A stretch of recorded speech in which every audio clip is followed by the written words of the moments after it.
and organizational culture semester, we'll be looking at the whole issue of leadership and organizational culture this evening. So listen guys, how are we all doing? Can you all hear me okay? It would be great if you could just type in yes into your chat box, and that way I know you're all able to hear me. So guys, we've got an incredible lineup tonight, in that what we'll be looking at is this whole area of organizational culture, why leadership and organizational culture are intertwined. And the reason they're intertwined is that there is a huge pushback when change first happens, and unless you've got a leader who's able to bring people with them or her, you're not going to get the change that's desired. So that's why there is this huge emphasis on leadership. And then we're going to look at some of the common barriers to change, and then how do leaders shape and change organizational culture.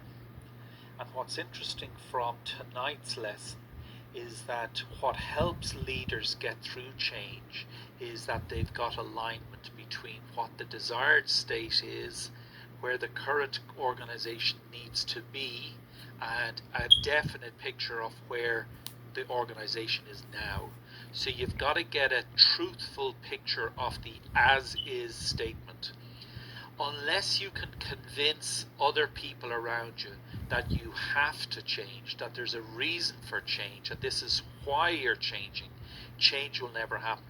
Because leaders have a vision of the future, and they have to tell a story. You have to paint a picture of why this change needs to happen.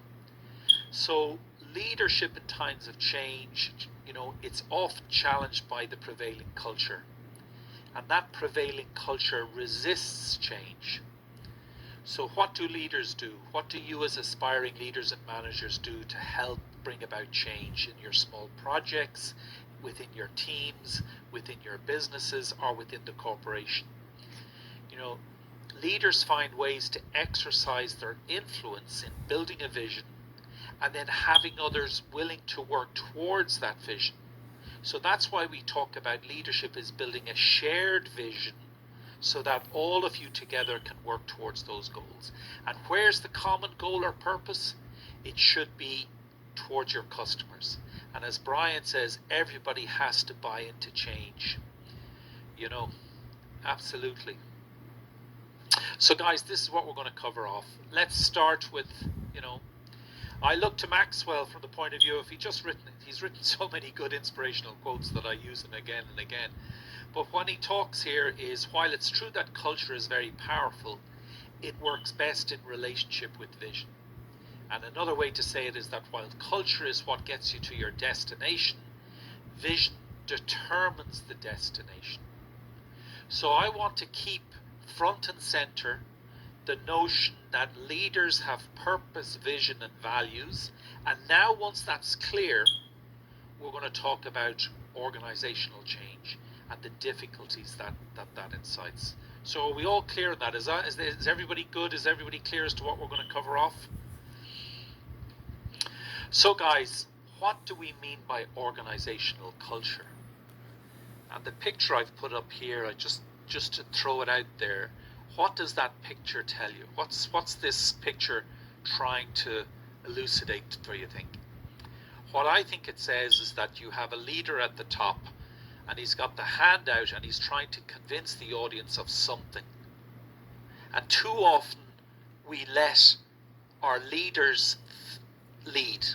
And what successful leadership really is giving permission for the audience to lead. So that while the leader sets the vision based on his values and purpose, the actual audience itself, all the employees of the organization, they're empowered by the leader to do what's right for the customer. And if everybody does what's right for the customer, well, then you're well on the way to actually impacting change. And what I want you to think about as we go through the next couple of slides is, if somebody was to ask you, what is your organizational culture? What does it stand for? Really, we don't ask those type of questions. We just walk into business, 9 to 5, 9 to 6, whatever. We do our work, but have we got an identity? And would, if a total stranger was to walk in the door, would they understand and appreciate the culture?